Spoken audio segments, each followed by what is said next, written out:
أعوذ بالله من الشيطان الرجيم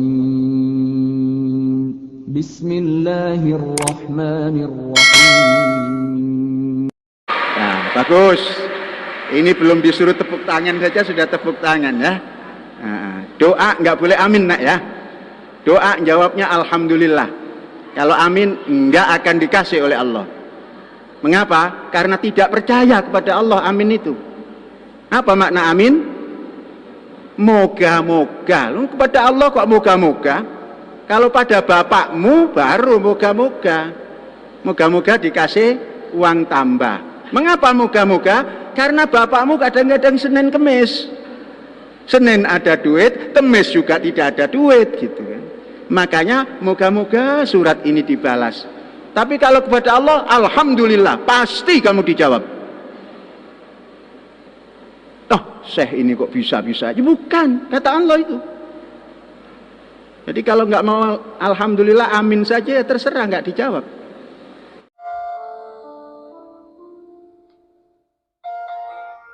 Bismillahirrahmanirrahim. Assalamualaikum warahmatullahi wabarakatuh. Alhamdulillahirrabbilalamin. Salatu wassalamu ala asyrafil anbiya'i wal mursalin wa ala alihi wa sahbihi rasulillahi ajma'in. Rabbi shrah li sadri wa yassir li amri wa hlul 'uqdatam min lisani yafqahu qawli.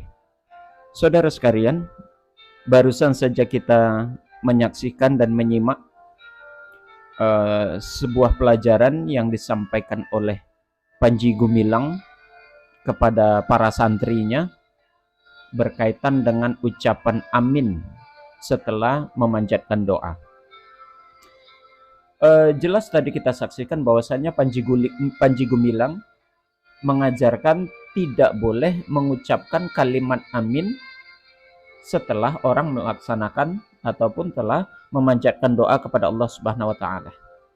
Karena menurut tafsiran dan penjelasan dari Panji Gumilang, kalimat amin itu dianggap tidak percaya kepada Allah. Dan diartikan sama dia mudah-mudahan. Artinya itu tidak pasti dan tidak akan dijawab doanya. Begitu menurut Panji Gumilang. Ya. Sehingga dia menganjurkan ketika seseorang setelah berdoa, memanjatkan doanya, maka yang dia ucapkan harusnya kalimat alhamdulillah. Begitu ya. Padahal saudara sekalian, kalimat amin itu artinya bukan semoga. Semoga itu kalimatnya seharusnya la'allakum tattaqun contohnya. Semoga saja kamu menjadi orang yang bertakwa atau agar kamu menjadi orang yang bertakwa. La'allakum tuflihun. Semoga saja kamu mendapat keberuntungan. Ini kata-kata amin itu tidak ada artinya, tidak ada kaitannya dengan kata-kata semoga. Nah ini salah, coba dia salah dalam mengartikan kata-kata amin itu. Sehingga harus diganti dengan kalimat alhamdulillah. Tidak jelek alhamdulillah, cuman menyalahkan kalimat amin yang mengiringi doa seseorang itu menyalahi ketentuan dan syariat dalam berdoa. Ada beberapa hadis yang menceritakan, yang menganjurkan Rasulullah menganjurkan para sahabat untuk mengucapkan amin ketika berdoa.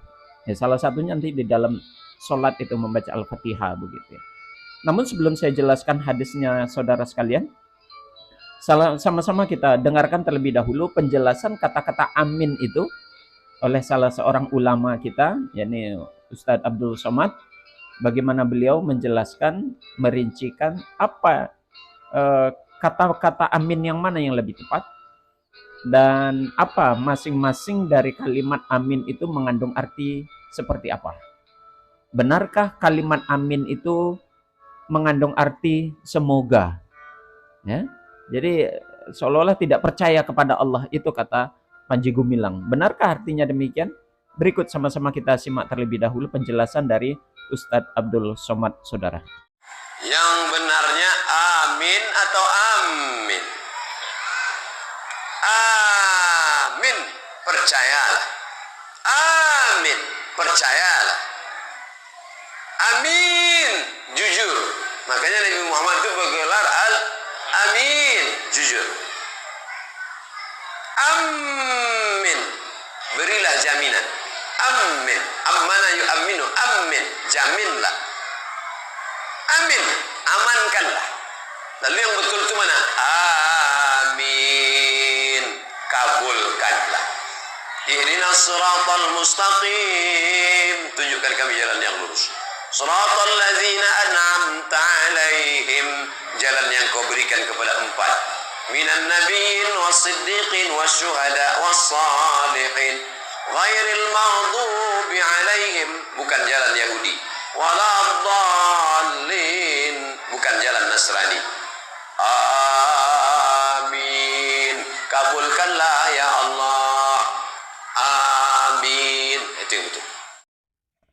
Baik saudara, sudah sama-sama kita dengarkan penjelasan dari Ustadz Abdul Somad berkaitan dengan lafaz amin.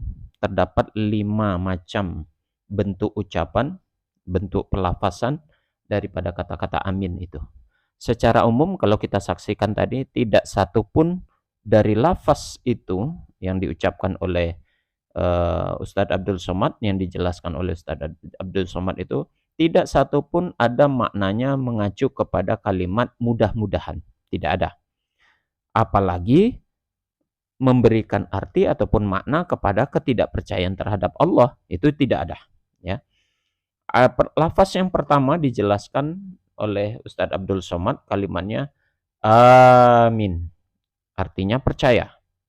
Kemudian lafaz yang kedua tadi berbunyi amin, mimnya dipanjangkan, itu bermakna jujur. Lalu bila mana mimnya bertasdid, amin, itu bermakna jaminan. Lalu kalau seandainya dipendekkan amin, maka bermakna aman atau diamankan lah, bahasanya begitu. Lalu yang terakhir, yang benar ketika seseorang melafazkan doa ataupun setelah membaca Al-Fatihah dalam sholatnya, yang benar itu lafaznya adalah amin. Itu bermakna kabulkanlah. Jadi kelima lafaz tersebut tidak satu pun mengandung arti mudah-mudahan. Jadi itu tidak tahu dapat dari mana itu Panji Gumilang mengartikan kalimat amin itu artinya mudah-mudahan. Bahkan dia memaknai lebih lanjut, kata-kata amin itu menunjukkan tidak percaya kepada Allah, begitu. Dan itu sangat bohong pemaknaan atau melafazkan arti amin itu dengan kalimat tidak percaya kepada Allah. Itu sangat bohong, sangat menyesatkan. Ya. Baik saudara, di samping itu berkaitan dengan doa kita, kita tutup atau kita akhiri dengan lafaz amin, bukan tanpa dasar kita melaksanakan ataupun melafazkan amin itu di akhir doa. Karena itu memang dianjurkan oleh Rasulullah. Apa dasarnya? Saya akan melihatkan kepada kita semua ada 4 dalil, ya, 4 hadis yang menjelaskan tentang lafaz amin tersebut yang perlu diucapkan kepada setiap orang yang setelah mengakhiri doanya. Pertama, sebuah hadis yang disampaikan, ya, yang dari Abu Zuhair, ya, kita bacakan artinya saja saudara. Dari Abu Zuhair, ia bercerita, suatu malam kami keluar bersama Nabi SAW, lalu kami melihat seseorang yang sedang bersungguh-sungguh dalam doanya. Nabi Muhammad kemudian menghentikan langkah dan berkata, doanya akan dikabulkan jika dia menutupnya.